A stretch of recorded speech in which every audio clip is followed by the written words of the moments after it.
I've got to tell you that as a lot of you know, that Beanie hasn't been very well, but she's now back on form. In fact, what made her feel a lot better was that she went to Dee's gig on Friday night. She did. She I was did. so honoured and privileged, and I thought she was going to get up and do a number, but next time she can. Yes, but Dee was so fantastic, and Beanie loved every minute of it. Didn't you, Beanie? Thank you, She loved darling. every So minute. lovely. Dee was wonderful. Oh, we loved it. We loved it. Thank you so much. I can't wait to do the next one, actually, and I know that you've got some ideas, and I was very excited about the ideas, so thank you so much. Oh, no, you We love you.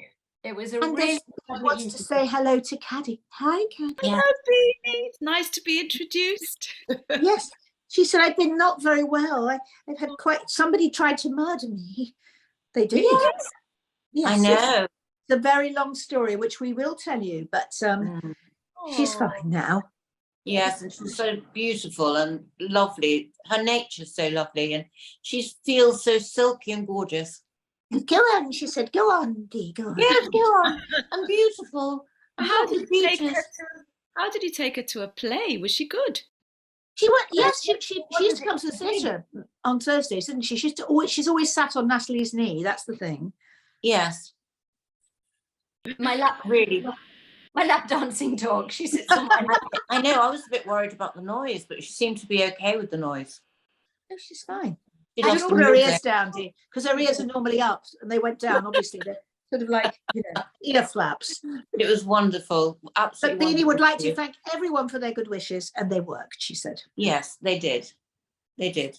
I know we were all praying because, another story for another time, as you said. Yeah, just wait till we get the report and that's everything else. That's another story. Anyway, we would like to. Who's that, Bee?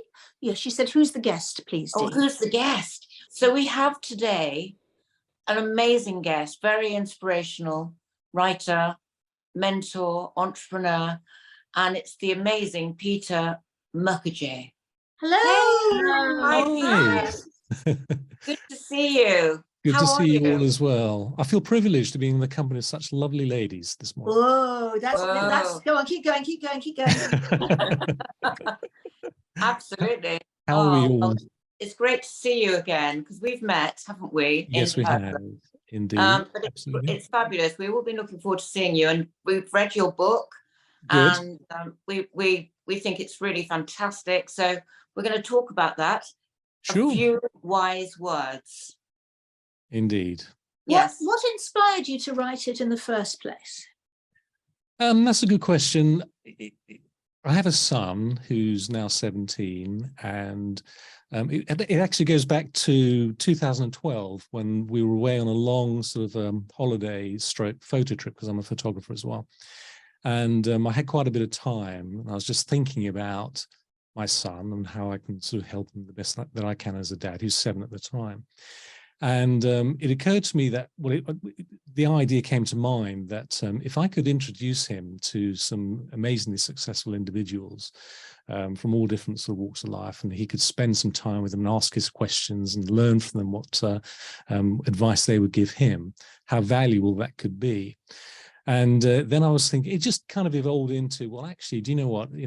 If I could get him in front of an athlete, a gold medal winning athlete, or a super successful entrepreneur, perhaps, then it just went on into different sorts of people that, one could actually include.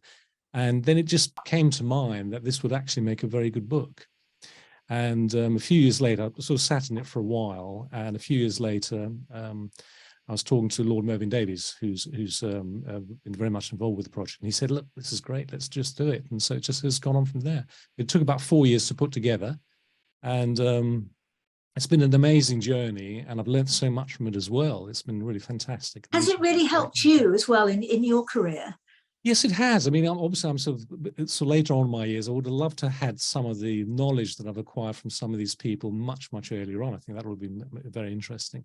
But no, it's been an amazing journey. And of course, just meeting these extraordinary individuals and hearing and talking to them in depth about their lives, but also then pooling together from them the sort of advice that they would give to young people or young adults, in fact, anybody at any point in their career, really, when they're looking towards, how they can become successful in life and what they need to do at a fundamental level to plan their journey, really. So I thought it was fascinating because as a parent of 7 children, I'm Yes. interested in parenting. And Absolutely. I always thought a lot of parents decide, okay, my child is talented at football, or they're talented at music, or they're talented at whatever it is. And so they seek advice from other people who are talented in those subjects. You've Yes. taken a much more general approach to your son. Is it Sebastian? Yes. And I thought that was fascinating. And I wondered why you decided that you didn't look at your child and say, he is talented at something. You said success is not about that. It's about a much more general thing. Could you talk about that? Yes, I think, it's really important, because I personally believe that every single one of us has a talent for something. But I also think that most of us go through life without actually ever really discovering what that talent actually is. And I think, if you look at any example, it might be a Grand Slam winning tennis player. Why did they become a tennis player? What sort of circumstances emerged in the early days that sort of triggered off for them to become a tennis player? And when you look at a lot of these guys, Roger Federer, his dad was a tennis player. He put a racket in his hand at the age of 2. Rafael Nadal's uncle was a professional, put a racket in his hand at 4. So it was very easy for them to discover they had the talent at an early age, which they needed. But how many people, if you look at somebody like Usain Bolt, how many Usain Bolts are there out there who could do as well as him or run even faster, who don't even know that they can run? So for me, it's a process of exploration and discovery. And I think this is one thing that's so important for parents to get involved with, but also young people themselves, to take the time to explore, to find out where your talents really lie. Yeah, I think schools have a lot to do with this as well, which they don't. I mean, the whole thing about schooling is ridiculous, I think, because I remember when I was at school, all they did was, well, we're not going to put you in, you're good at English, you're good at maths, you're good at drama, so you're going to have to learn science. All the things I wasn't good at. And I thought, True. well, this is ridiculous. I know, and you go down through such narrow channels, and it may be that a young person will get maybe a couple of hours with a careers advisor who might suggest a couple of things, and the channels are also narrow. And I think schools, obviously, they have a role to play in terms of teaching, it's the academic side. It's hard for them to also get too involved with helping people to find their careers. It's down to parents, it's down to the young person themselves. But it's this whole process of exploration.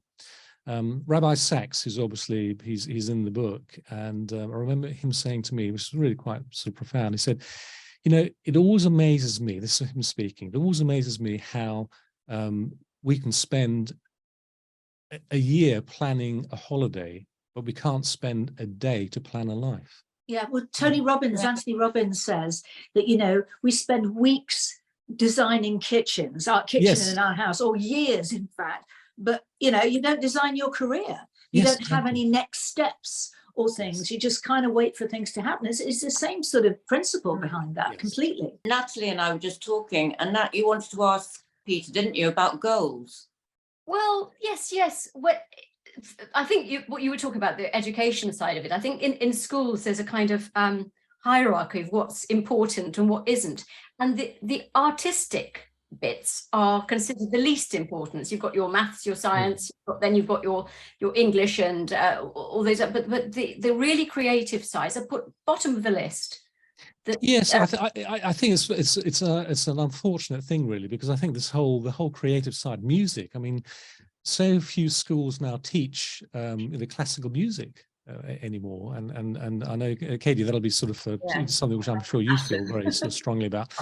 And there are a lot of things that I think are missing, but again, it's difficult, isn't it? Because the schools have this curriculum they have to follow, which is all about helping children to learn their particular subjects and to pass their exams, and it's all very much oriented in that direction. But I think, there's a lot of fundamental things that we don't teach at schools because they just simply don't have time or the resources to do, and it's a shame. But because actually the creative arts brings in so much to the economy every year. And I think we forget that, that's sort of pushed to one side. Yes. But it's fact. And I mean, the whole point is, you said about the passion, finding a passion. And I think, to me, that's where I've seen success in a lot of my friends or people that, know people or I've read about, if you feel, if it's from your heart and it's authentic, that's where your success, that's the core for me. Is that Absolutely. That's the point I was trying to say, that if you don't get to do all those creative things, how can you really find that passion? Those things are so important. Yes. And it's not necessarily something you'd get at school. Maybe it's from your environment. I don't know. When you think of some of the greatest musicians, they've maybe locked themselves in a room and listened to Billie Holiday for hours or whatever, because they were quite lonely children, or that they found their passion through something that has, I know that my son found his passion because he was quite bullied at school because he was a little bit overweight when he was a child. And he said, he said, will you help me to lose weight? And I said, however you want me to. What do you want to do? And he said, dance. So that's what we did. And he's become the greatest, fantastic dancer. But through something kind of negative, finding something you could do really brilliantly, better than everybody else. And, you could be a swimmer, but you don't, like you say, you don't know until you're given that opportunity. But it's finding I think one thing. Yeah, for me, it's so important, this whole idea of exploration. And I remember Dame Catherine Granger, who's obviously one of our most successful Olympic athletes of all time. And she was saying that when she was at school, the best piece of advice she ever received from somebody was, look, whatever you do, whatever opportunity, whatever anybody shows you as being a potential pathway for you, don't explore it. Go to every length you can to find out more about it. Don't just prejudge something and say, no, I don't think this is going to be for me. Explore everything. And when she went on to study law at Edinburgh University, in the first week, she was introduced to all these clubs and societies and things that she could participate in alongside her studies. And somebody tapped her on the shoulder and said, Catherine, have you ever thought about rowing? Because we've got a great rowing club here at the university. And I remember her saying, rowing, I've never even thought about rowing, never even sort of touched her, and she didn't even know if she'd like it. But she remembered that piece of advice to explore. And she said, okay, I'll go and take a look. And she went along to have a look at the rowing club. She loved the people there. They made her feel very much at home. And then she thought, okay, I'll join this club. And, 5 Olympic Games later as a rower and 5 medals, including gold. And the rest, as they say, is history. Now, what would have happened if she had decided, okay, no, rowing, I don't think that'll be for me, and just looked at something else? That whole side of her life would not have unfolded for her. She probably would have gone on to become a great lawyer because she was very, very sort of. Well, it's funny, isn't it? Because we had Russell T Davies on our show, as you know, who's one of the most influential writers that we have in this country, a brilliant writer. And he told us that all he wanted to do was be an artist, a cartoonist, but he was colorblind, and they said at school you won't be able to be an artist. So he said, oh, all right, then I'll study English then. Yes. Yeah, that's interesting, isn't it? Yeah. But what we were saying earlier about finding our passion is so important, and that's why I think we have to keep exploring. Young people have to keep exploring until they find it. So Ben Ainsley, again, he's in the book.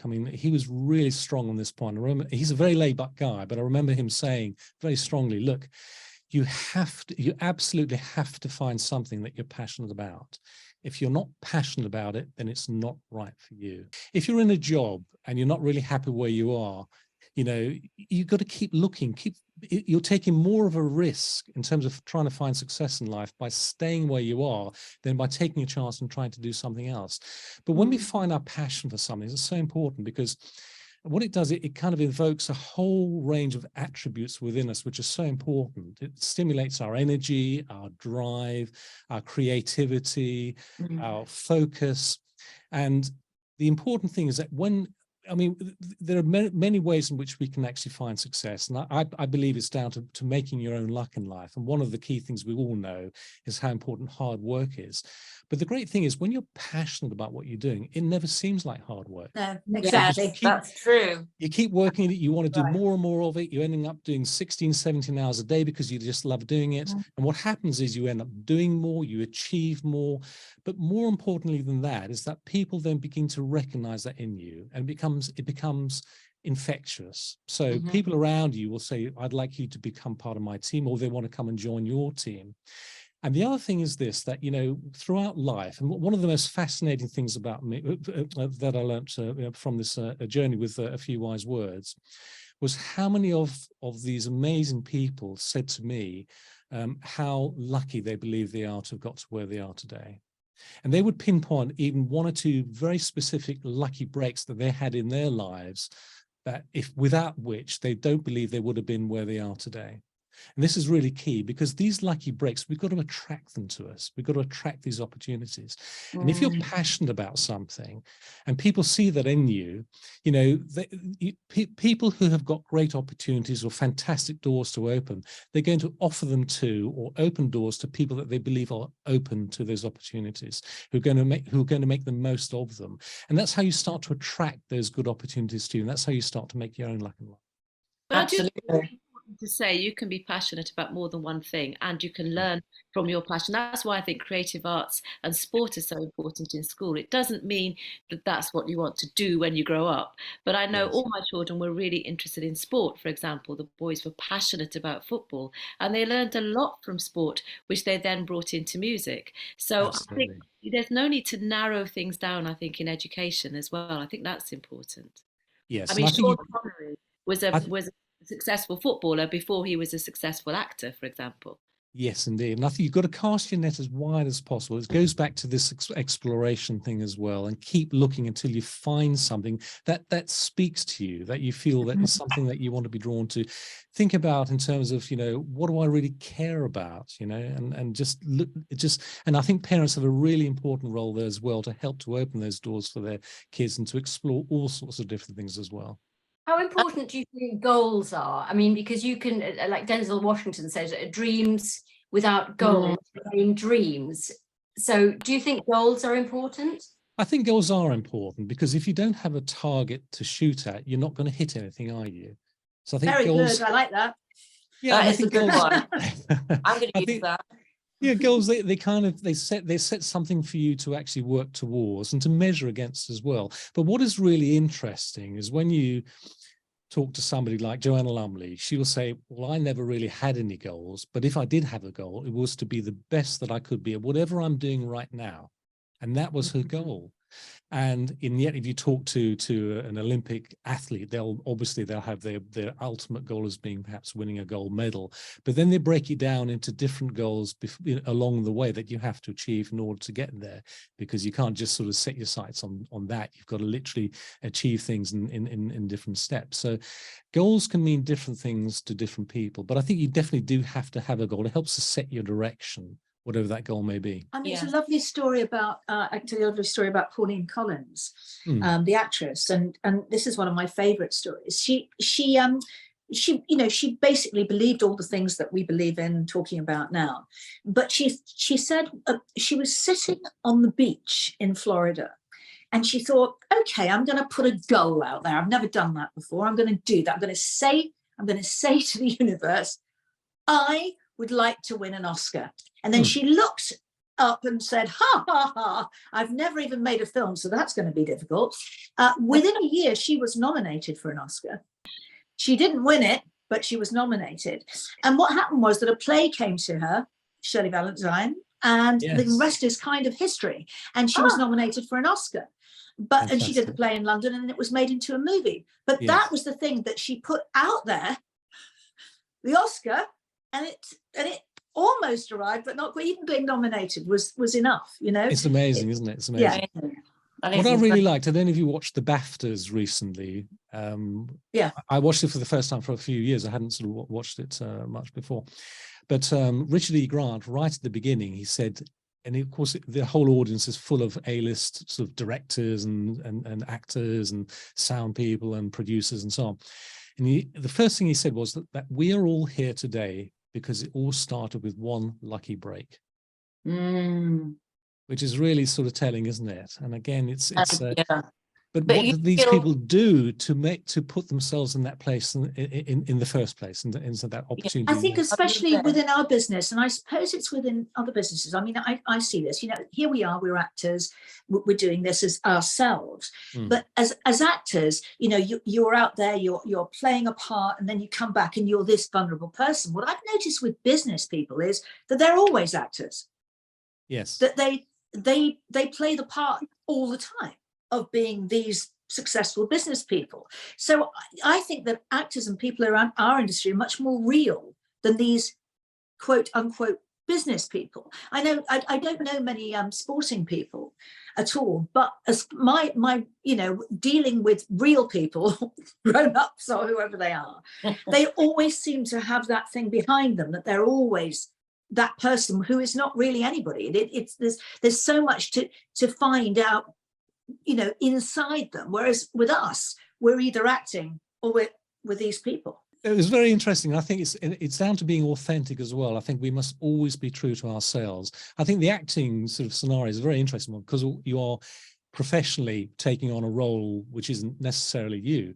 Whereas I think, in terms of what we all have to do ourselves moving forward, we have to just be really authentic and true to ourselves, and stick to identify some real, again, parents are really important, in terms of how they can actually impart these real fundamental values in us, and help us to develop our moral compass. I think that's really important.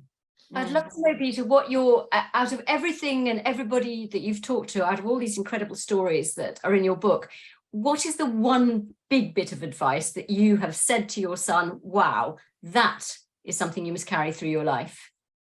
Gosh, there are so many things. I mean, there were so many wonderful people going into the book as well. It's really hard to pinpoint anything specific. I was really impressed with Rabbi Sachs. I mean, he's a great man, and it's very sad he's no longer with us.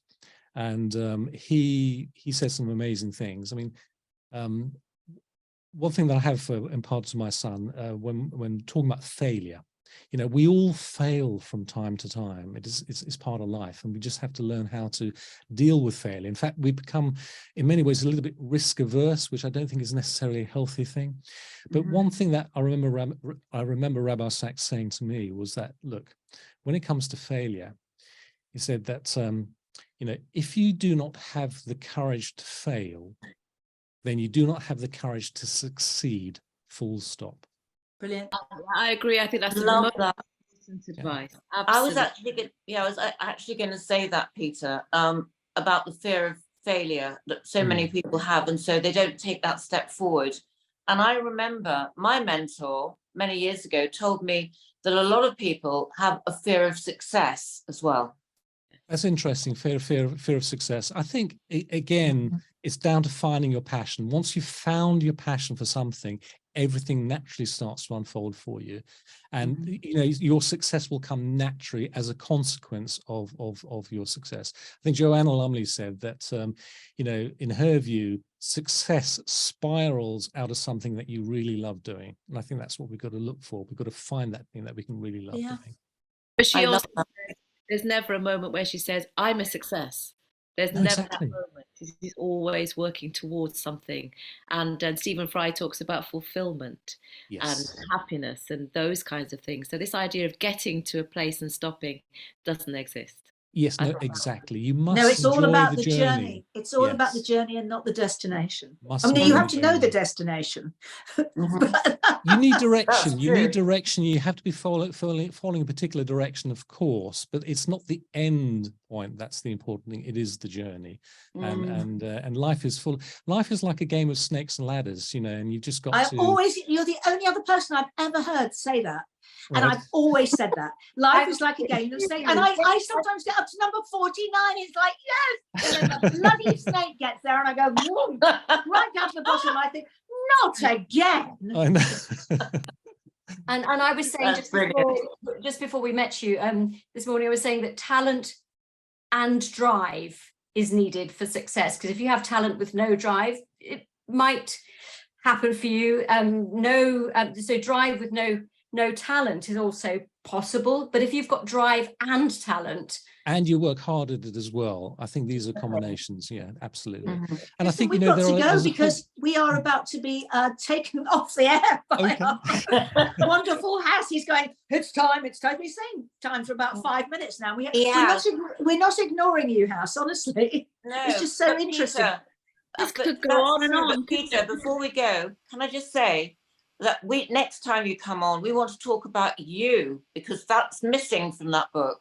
It's lovely. Please come back and see us because we've got so much to talk about. You've been a really fantastic guest. Thank you so much for thank joining you. us. Well, it's been Thank such you. a pleasure. Nice to meet you all, and thanks for the time. Oh, Really appreciate it. oh, Thank you. Thanks, Peter. Fascinating. And Bye. yours. See you soon. See you soon. Take care. Bye.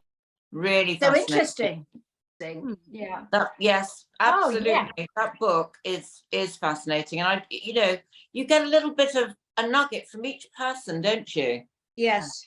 And it is very sort of, and I think it does inspire people to actually take the leap, and so you fail, you learn by your failures. That's the thing. I think as actors and performers, we fail a hell of a lot. We fail a lot more than we succeed We do.